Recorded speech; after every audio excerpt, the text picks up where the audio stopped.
Hello and Allah Paul to you all my friends on the planet, young and old, east and west. Today time is 11:26, September the 8th.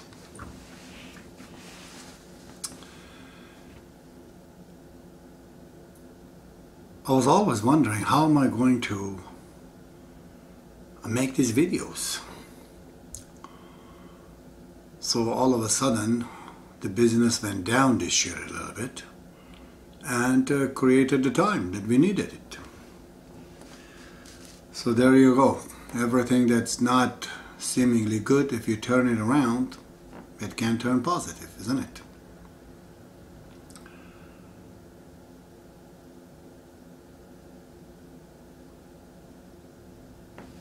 Today I'm going to continue this Baha'i marriage, the concept that I have developed.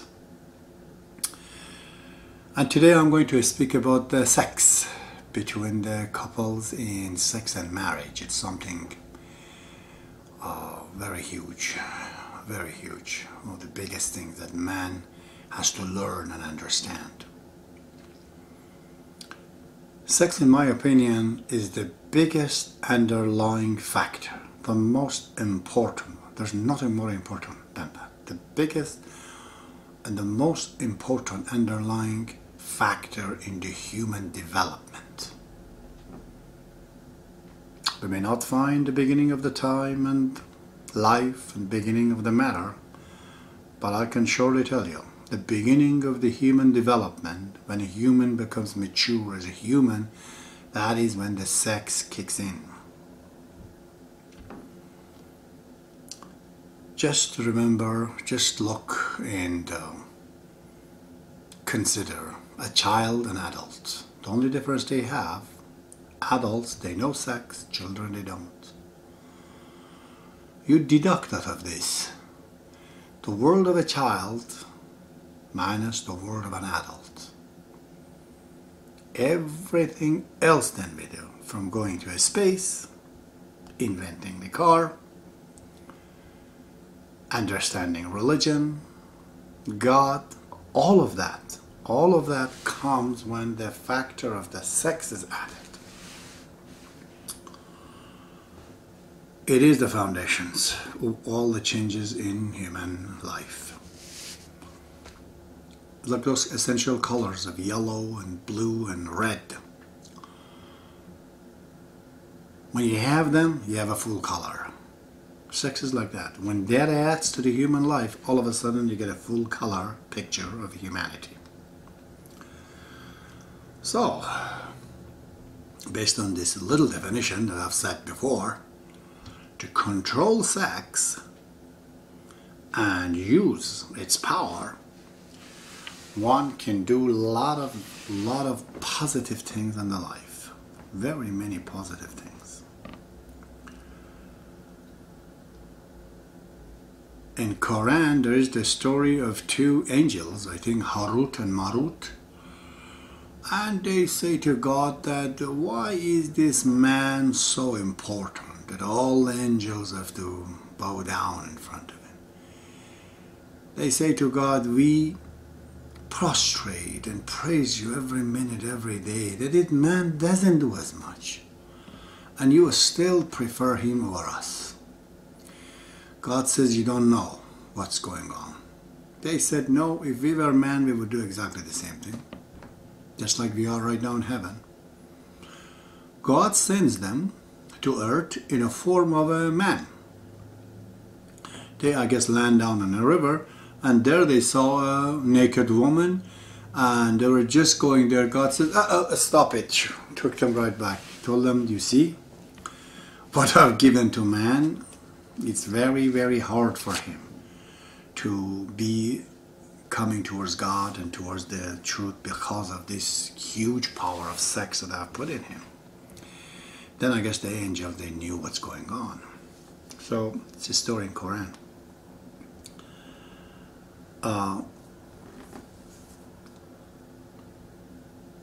Sex is like a deleting button in the computer. You want to delete something from your head, from your brain, from your ideas? Apply the sexual therapy. A lot of files in your brain can get deleted with that. This is why, very wisely, they said that in the West, not to have sex with your secretary.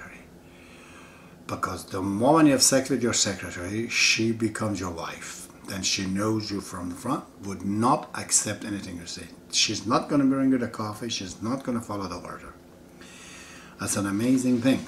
I have found in my life that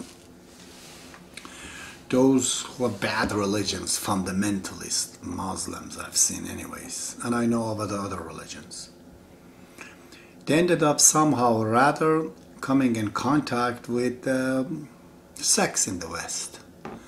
And as soon as they had sex, it didn't take too long before their entire life changed. All that beard and God and Allah, everything gone. They were changed. So all the bad things can be deleted, these files, with the sex. But so is the good ones. You have to be careful. Now if an absolutely good individual, was a good Baha'i, believes in God and everything else, he goes to have sex, he finishes himself. Sex is where the human energy leaks. And I'm not talking physically, I'm talking spiritually, mentally. It is so very important. I remember as a young kid, I was taken by one, bad friend, I suppose, to the south of Iran, and he took me from the city of Ahwaz in the north somewhere that as a young kid, I didn't know where it is, but it was a whorehouse, but it was the region. I saw people have shops going, coming, but women were half naked. I totally startled and was afraid, and I told him, where are we? Is this Iran? He said, yeah. I said, where is this? He said, you really don't know? I said, no, I don't know. He said, well, this is a whorehouse. So I told him, I have to leave. I can't stay here. You shy, you should do it. I said, no. If the whole world comes down, I will not do it. It's equal to sleeping with a dead person. I said, I can't do it. Well, where have you got these religious ideas? I said, I don't know. I cannot do it. Impossible. I have to love a woman to possibly think about sex. But I feel pity for these people. I think they are getting abused and this and that. So the boy decided that, you know what, something is wrong with me and I'm not a man. Similar event happened with another guy. This guy was a Baha'i, but he thought that I need help. I was older now. He again took me someplace in west of Iran, Tehran I think, someplace, to meet these prostitutes and whatnot. I said, no, I can't do it. Up and down, I said, I just have total hatred towards this. I don't know how you do it, I said. He came up with the same decisions that I'm not a man. But I ended up becoming a Baha'i. And those guys, one of them was a Baha'i, he went away. The other one, I think, died or was still a criminal, a thief in Iran. So from the beginning I knew this is where the energy comes and it leaks. You just need it. You cannot become Nelson Mandela if every day you want to have sex. Even the hockey players, when they have to win, they have to stop.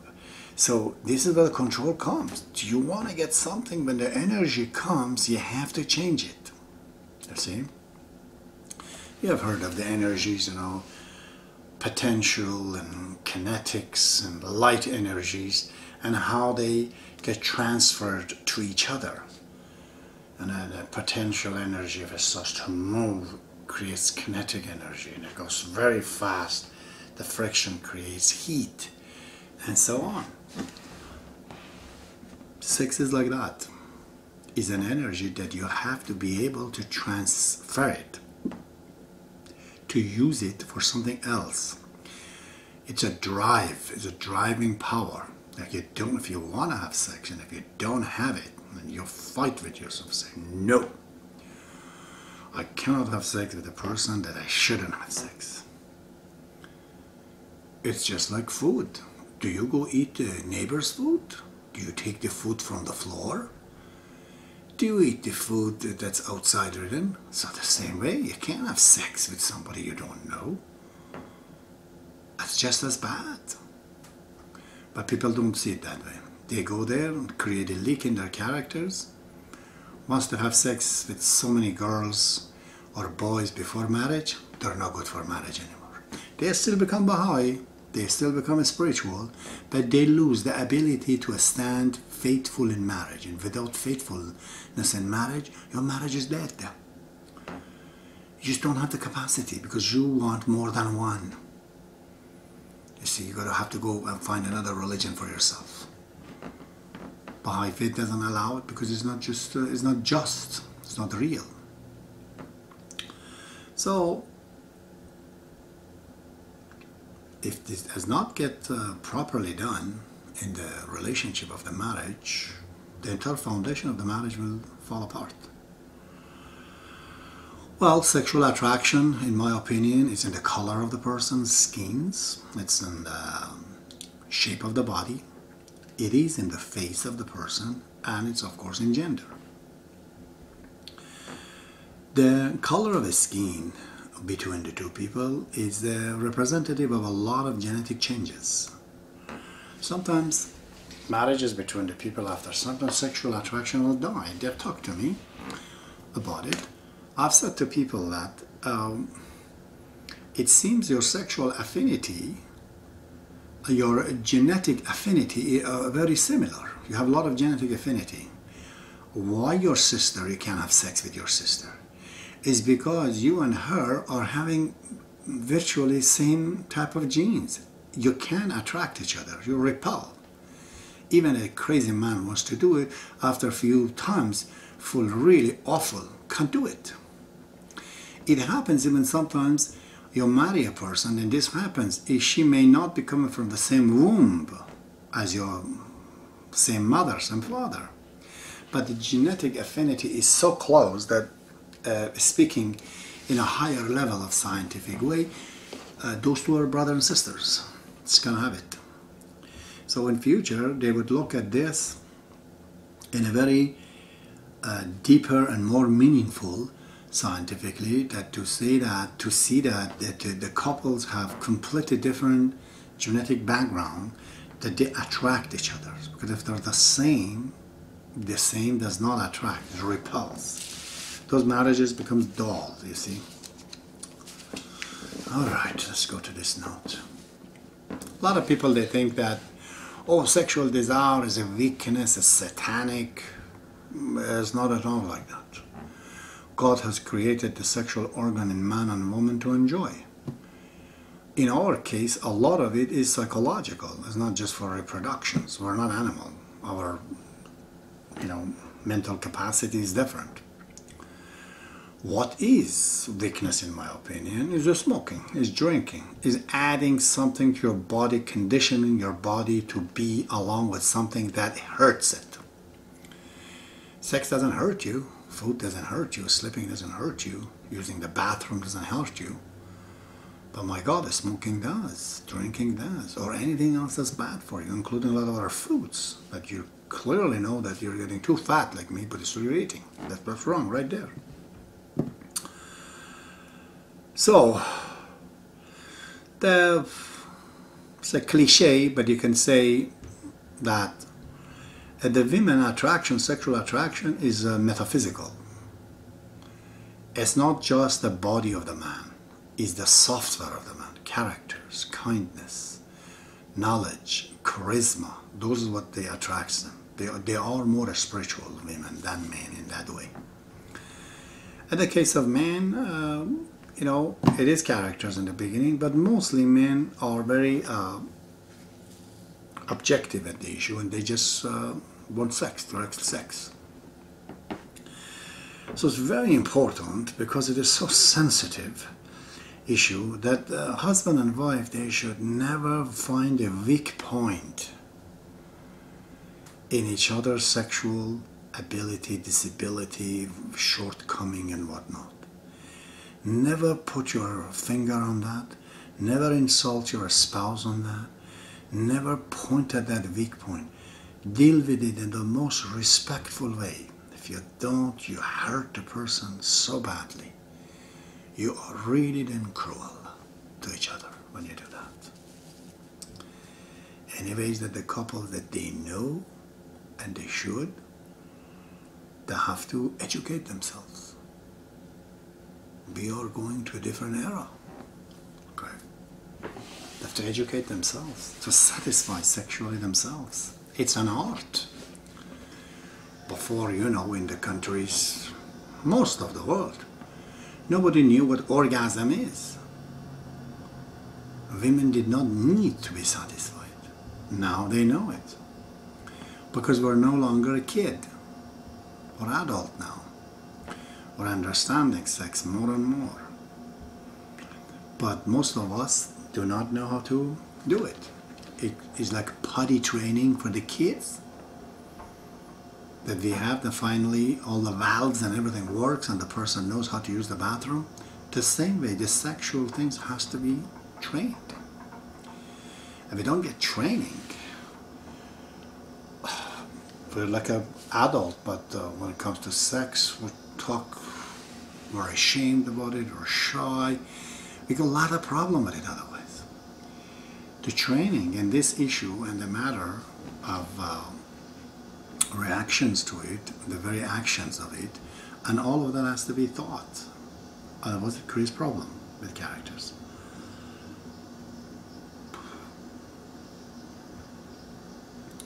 If husband and wife, they do not educate themselves in the sexual desires, I call that marriage an open marriage. It's like an open mortgage. They look around, even though they're married. Next thing you know, somebody else comes in, husband or wife goes. Because if you were attracted at your body the size that it was, there's no need after 10 years you're putting 20 pounds on each other's. Well, these two people are not the same people of the past. They don't get attracted. You always said, I don't like this type of girl. I want the girl to be fat, or I want the girl to be slim. I wanted the girl to be chubby. Now with those conditions that you married, now things have changed. She lost her weight, or she gained weight. In both cases, depending on the desires of the individual, you are in a breach of contract in your relationship. You see? Then you're susceptible. The door is open. Virus gets into the marriage. And even if it doesn't kill it, happiness will go away. So, it's very important that we are very careful in the respect on the sexual abilities, disabilities, shortcoming and all of that. Do not insult your partner sexually. If you do it, might as well just call it off, because it takes a long time to heal. You see, physical things get healed very easily. You scratch your hand, your foot, I don't know, 10 days, gets fixed. Or germ goes into an antibiotic. What do we do with the brain and the head of the guy who feels insulted? Time is not going to solve it, because it's metaphysical. Okay? The only thing time does to it, it makes the person to forget it. But it's always in the subconscious of the person. It's forgotten, but it's not gone. The file is there. So do not create those kind of a file in your spouse's system, because he or she cannot forgive if you insult her or him. Insult is really bad, especially sexual insult. That kind of a marriage and relationship is basically sentenced to death. It's like AIDS virus, kills it. One of the worst things that happens, and it's just like almost like an attack, is jealousy. Mostly I've seen it in the women, but believe me, I've seen it in the men too. Whenever to become jealous or feel it, somehow you have to relate the matter to your spouse right away. Say, I don't know, I'm feeling jealous, you're talking to this woman. Or she says the same way, I don't know. Why am I? And then, this is where the weakness comes. The spouse immediately have to take actions, very carefully, in full respect, change the situations out of there. And if it's repeating itself, now it's becoming a problem, they have to deal with it in a different way, more professional way. Because Abdul Baha says to jealousy will kill the love. That's it. It says the root of the love will die, jealousy. Do not be jealous. If you're not believing in your spouse, you have to discuss it, because how could you live with a person you don't trust, you see? What happens in the course of marriage, when we're young, it's all sex. As the time passes and goes over, this animal love, which is sex, it turns into human love. This is what happens. So the other conditions kicks in. If there's a problem between the husband and wife, they can have sex with each other because the other factors kicks in. A human gets insulted, can't have it. Won't let the dog to go there also. So as we grow older, our sex, or love if you want to call it, it turns into spiritual love, metaphysical love, human love. It's not animal love. I've spoken about this before, that sex and love are interrelated. One is the unit of the other one. They say, you know, that everything is made out of atoms, energy is made out of quanta. Well, love is made out of sex. If you have a lot of sex, your love depletes. If you start not to having too much sex, your love grows. I said this story before, that the person came to me and says, I love my wife, 6 months we married, just kind of getting tired from each other. I told him, so you're asking me to help you with that? He says, yeah, what is your opinion? I said, you have too much sex. He said, well, how do you know that? I said, I know. Tomorrow when you go to overnight, do not have sex. Stop it. Do something else. Abstain yourself. If you have no willpower over the sex, you're driving a car with no brake. It's just going to hit somewhere. So I said, just do 1 week and call me back. He went and did it. He said, yeah. I told him, I explained the process. This is the first day I was thinking. I was never thinking about her when I was at work. The second day, because I didn't have sex on that night, I was actually thinking about her. Believe it or not, I said the third way I was, smiling when I remember a few things that she did in the past. On the fourth and fifth day, I couldn't go anywhere else but home. There you go. If you stop the sex and abstain from it, if you can, you increase the love. Imagine, I've said this story too. One beautiful, handsome man, I don't know who we can think of, there's lots of them. Brad Pitt. I knew a fellow, I think German guy, Helmut Berger, who played Dorian Gray. As a kid I saw that movie. Okay, Mr. Helmut Berger is in the room with some really old lady. Well, I'm not saying that old. Okay, he's like 22, 25. This lady is more like 55. Like he can think of the sex with her in that room. But they're together. Because he doesn't have, and he's there, after 5-6 days, she says, she's not that bad also. After 10 days, 20 days, says, no, she's quite nice. Before you know, Why? Because the sex abstinent. As soon as he has the sex with her, he says, oh my God, what did I do? So this relationship of the sex and love has to be understood. It's very important. So we have to understand that when we say self, your self is your vegetable self, is your animal self, your human self, and your spiritual self, which is very rare. You don't have it, but believe me, none of you do. But you might, 1 in a billion. So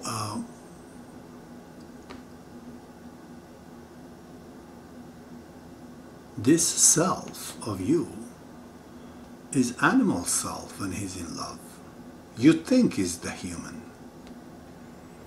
It's like the guy walking down the streets and his dog gets attracted to the neighbor's dog. Well, he has to stay because they're trying to smell each other and be with each other. So he's waiting there. They might even have some intercourse, those two dogs. What are you doing? Are you having sex too? No. You might just look at your neighbor and attraction between you. For all that I know, that both of you could be male or female or married. So what self when you're saying that I'm in love? Animal or you? You see? And what level of humanity are you? You see? I was in love with a girl all my life. I don't know, maybe from age 12, 13, right about age 18. Her name was Emma. Christian, so I was Muslim. One day I remember the neighbor told me that, Abbas, you make me to cry. I've seen you every day in this street on this window and you're looking. What is wrong with you? And I could never believe that he even was not 5, 6, 7, 8 years older than me. I was a kid. He would not give the time of the day to talk to me, but he did that day. He said that how you have to get her is that you have to one day get her somewhere in the house or something, try to, whatever, forcefully have sex with her, cut her virginity, and there's sure no chance for her but to marry. I told him, you are really, really, really crazy. How could you ever think of this? He says, what? What am I saying wrong? I says, I love this person. I can't hurt the person I love. He nodded his head and said, oh yeah, it's going to be a tragic end to it. I told him I don't think so. But I am not going to do what you tell me to do because it's absolutely against everything that I am. I love her. I can't go destroy her, embarrass her, push her, force her. He says, but she doesn't love you. I said, that's up to her. Whether she does or she doesn't. Me can't do that. So, a little bit of the stories of the past to put a human face behind all my talks and thinking. In short, sex is the source, the major source of the power, a power that become mechanized when man and women are together.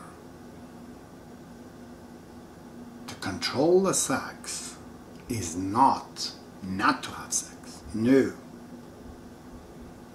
Is yet you have to understand the order of priorities. You see? Or you become sexaholic, addicted. And you can't then have the sex with the same person after. Sometimes you want to have another one now. Control of sex is not meaning not to have sex, no. You in fact have to have sex all the time. All the time, based on your age.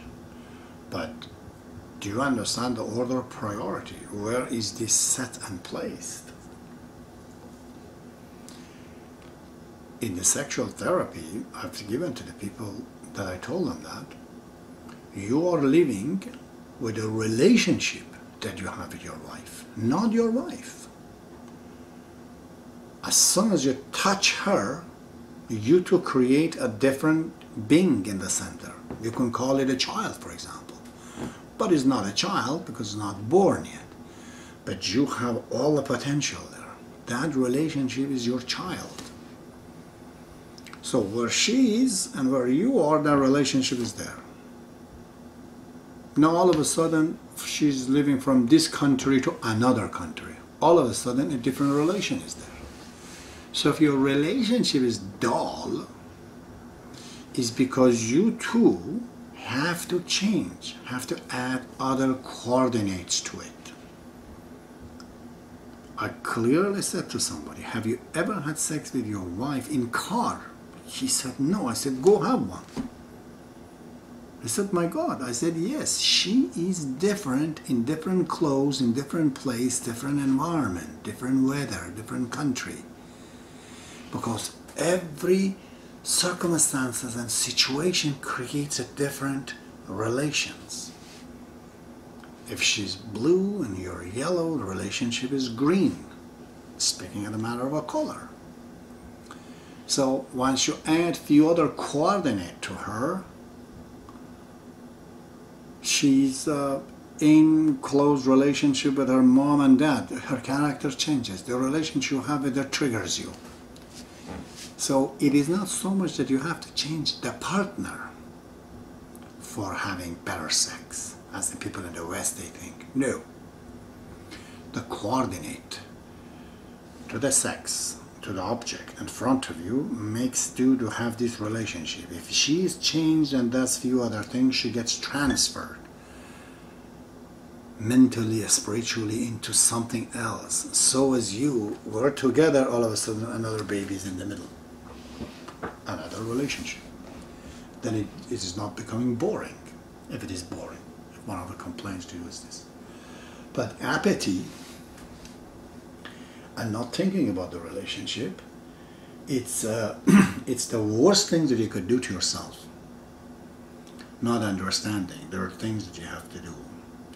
Anything you do too much, whether it is sex too much, or business is too much, or money too much, or doing whatever you do too much, it does not create a change into you.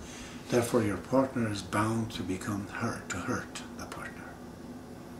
See, prophets of God, including Baha'i and Muhammad, they have demonstrated very well to us that prophets of God, they try to be as human as they can. So there's no excuse for anybody who says that I can't be like them, you see.